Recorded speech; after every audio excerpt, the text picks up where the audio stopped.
श्रोता प्रेमियों, मैं राम सागर शास्त्री आप लोगों के समक्ष रखने जा रहा हूं एक प्रसंग, उसकी पुत्री हेमा का स्वयंवर। देखिए, भगवान राम के दो पुत्र थे, लव और कुश, जिनका विवाह भूर कीर्ति की पुत्री चंपा और सुनंदा के साथ हुआ था। उसने अपना दूसरा विवाह नागकन्या कुंदावती के साथ किया था, जिससे अतिथि नामक पुत्र का जन्म हुआ। और इनकी पहली पत्नी सुनंदा ने हेमा नाम की पुत्री को जन्म दिया था। उसने देखा पुत्री विवाह के योग्य हो गई है कि विवाह योग्य कन्या ही अनुमानी, और उसने दियो स्वयंवर ठानी। उन्होंने आज अपनी पुत्री का स्वयंवर ठान दिया। समाचार सुनकर देवता, गंधर्व, किन्नर और ऋषिमुनि स्वयंवर में उपस्थित हो गए। देश देश के राजा स्वयंवर में आने लगे कि सुता स्वयंवर के लिए जुड़ी सुसभा महान, बैठे निज निज मंच पर कई सहस बलवान। कई हजार भूप स्वयंवर में अपने अपने मंचों पर बैठे हैं। आज दुंदुभी के बजते ही उत्सव प्रारंभ हो गया। हेमा अपने हाथों में जयमाला लिए हुए सखियों के साथ रंगभूमि में आई। अब तो उसकी सुंदरता को देखकर समस्त राजा मोहित हो गए। हेमा ने सभी राजाओं की तरफ एक दृष्टि डाली, विचार कर रही है कि किसको अपना पति बनाया जाए। स्वयंवर में अवंतिका देश के राजा उग्रबाहु का पुत्र चित्रांगद बैठा हुआ था, जो बहुत पराक्रमी था। उसने विचार किया कि यह कन्या तो हमारे योग्य है। आज उसने धनुष पर बाण चढ़ाकर मोहन अस्त्र का संधान कर दिया। अब तो समस्त राजागण सो गए। उसने हेमा की बाह पकड़ी, स्वयंवर से बाहर लाया और रथ में बैठाकर अवंतिका की तरफ चल पड़ा। एक कोस की दूरी पर उसने रथ को रोक दिया और मोहन अस्त्र का संवरण कर लिया। अब तो राजागण जाग गए। अयोध्या में हाहाकार मच गया। समस्त राजा एकजुट होकर वहां पहुंचकर चित्रांगद से युद्ध करने लगे। चित्रांगद ने वायव्य अस्त्र छोड़कर समस्त वाहनों को आकाश में उड़ा दिया। उस समय राम से आज्ञा लेकर लव आदि सातों पुत्र युद्ध करने के लिए चल पड़े। उनके साथ स्वयंवर के राजा भी थे। नाना प्रकार के अस्त्र शस्त्र चलने लगे कि लागे चलन विविध हथियारा, और भयो युद्ध को बरण ही पारा। चित्रांगद ने बाणों की वर्षा करके यूप केतु के रथ को नष्ट कर दिया। सुबाहु, पुष्कर, तक्षक, चित्रकेतु, अंगद आदि सभी को विरथ कर दिया। लब को क्रोध आ गया। उन्होंने तीक्ष्ण बाण से चित्रांगद का धनुष काट दिया। आज अपने पुत्र की ऐसी दशा देखकर उग्रबाहु लब के सामने आ गया। लब ने बाणों का संधान करके उग्रबाहु के रथ को नष्ट कर दिया। उग्रबाहु ने क्रोधित होकर वीरघातिनी शक्ति का प्रयोग कर दिया कि वीरघातिनी साढ़े सिसानी, और तेज पुंज लब के उर लागी। अब तो उसके प्रहार से लब मूर्छित हो गए। संग्राम में हाहाकार मच गया। उसने अपने भैया को मूर्छित देखकर उग्रबाहु का सामना किया। तब तक अंगद आदि रघुवंशी भी रथ पर बैठकर वहां आ गए। घमासान युद्ध होने लगा। उसने उग्रबाहु का धनुष काट दिया और नागपाश में बांधकर उग्रबाहु और चित्रांगद को रथ में डाल लिया। राम के पास लाकर उपस्थित कर दिया। भगवान राम ने कहा, कुछ उग्रबाहु हमारा मित्र है, इसे छोड़ दो। आज बंदी मोचन करवाया। वशिष्ठ और अगस्त भी वहां उपस्थित थे। राम ने कुश को अगस्त ऋषि के द्वारा दिया गया कंकड़ प्रदान किया और कुश की वीरता की सराहना की। उसने उस शोभायमान कंकड़ को धारण करके अगस्त जी से पूछा, मुनिवर, आपको एक कंकड़ कहां से प्राप्त हुआ?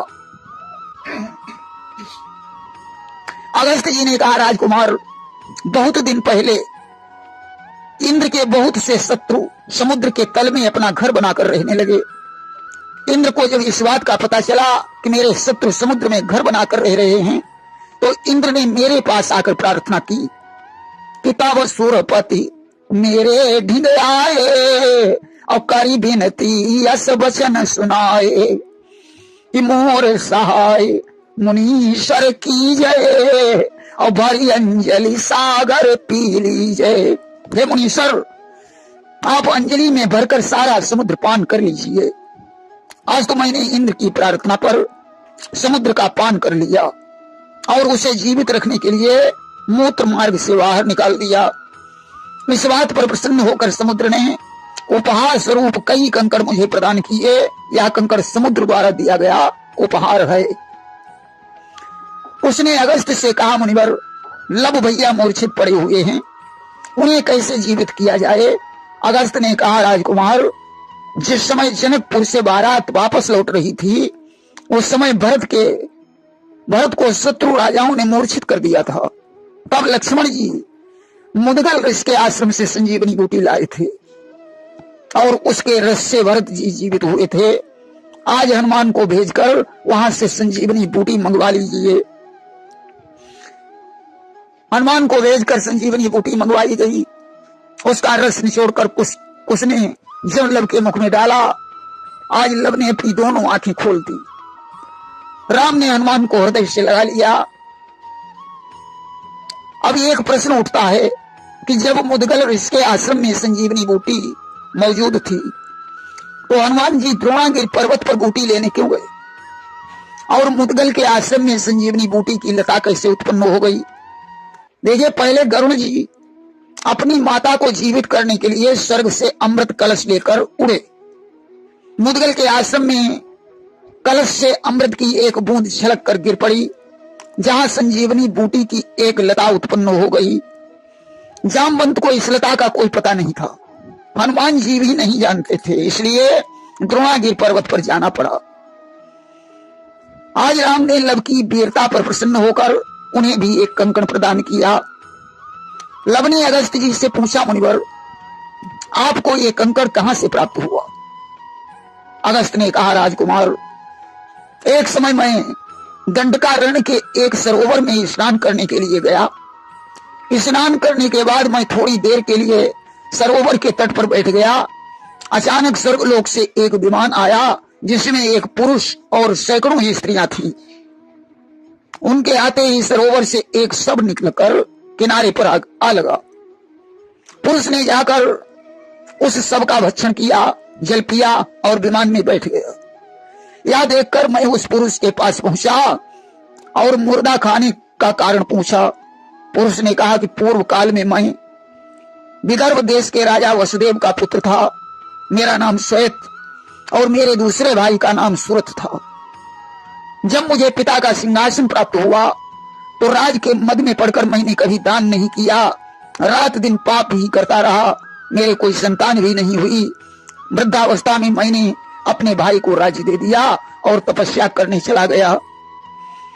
एक दिन मैं सरोवर में स्नान करने गया और वहीं डूबने से मेरी मृत्यु हो गई। मरकर जब मैं स्वर्ग में पहुंचा, तो मैं भूख से तड़पता रहा, परंतु भोजन नहीं मिला। इंद्र ने कहा, जो मनुष्य पृथ्वी पर दान पुण्य करता है, उसी को यहां भोजन प्राप्त होता है। तुमने कभी दान पुण्य नहीं किया, इसलिए जाओ और भूख मिटाने के लिए अपने मृत शरीर का भक्षण करो। तुम्हारा शरीर बहुत दिनों तक सुरक्षित रहेगा। जब अगस्त जी काशी को छोड़कर दंडकारण्य में आएंगे, तब तुम सरोवर में स्नान करके उन्हें कंकड़ दान कर देना और उस दान से तुम्हें स्वर्ग में भोजन मिलने लगेगा। इसलिए मैं रोज यहां आता हूं। अगस्त ने कहा कि मैं ही अगस्त हूं। पुरुष बोला, महाराज, तो मेरा एक कंकड़ ले लीजिए ताकि मेरा उद्धार हो सके। कंकड़ का दान करके वह पुरुष विमान पर बैठकर स्वर्ग को चला गया। मैंने वही कंकड़ राम को दिया। राम ने वही कंकड़ तुम्हें प्रदान किया है। लब ने कहा, मुनिवर, उस वन का नाम दंडकारण्य कैसे पड़ा? अगस्त ने कहा, राजकुमार, राजा इक्ष्वाकु के एक पुत्र का नाम दंड था। दंड बहुत उद्दंड था, अन्यायी और दुराचारी था, अहंकारी था। एक दिन की बात है, राजा दंड शिकार खेलने के लिए एक जंगल में पहुंचा। एक हिरण का पीछा करते करते वह दूसरे देश में पहुंच गया। हिरण तो भाग गया, राजा निराश हो गया। उसे प्यास लगी थी। एक तालाब पर पहुंचकर उसने पानी पिया। सरोवर से थोड़ी दूरी पर भृगु ऋषि का आश्रम था। उनकी पुत्री का नाम अर्जा था, जो बड़ी सुंदर थी। अभी रजस्वला भी नहीं हुई थी। भृगु ऋषि उस दिन आश्रम पर नहीं थे। राजा दंड ने उस कन्या को देखा, देखते ही मोहित हो गया। आज कन्या के पास पहुंचकर उसने रथ की याचना की। अर्जा ने कहा, राजन, मैं तुम्हारे गुरु हूं, भृगु ऋषि की पुत्री हूं, मेरा नाम अर्जा है। रथ की याचना से पहले आपको मेरे साथ विवाह करना होगा। इसके लिए आप हमारे पिताजी से परामर्श कर सकते हैं। यदि उनकी स्वीकृति हुई तो मैं आपसे विवाह कर लूंगी। सत्य कहा गया है, कामातुराणाम न भयम न लज्जा। कामी पुरुष को न भय होता है न लज्जा होती है। आज दंड ने जबरदस्ती अर्जा के साथ संसर्ग किया। कन्या चिल्लाती रही, परंतु उस दुष्ट को उस पर दया नहीं आई। दंड तो अपनी राजधानी को चला गया।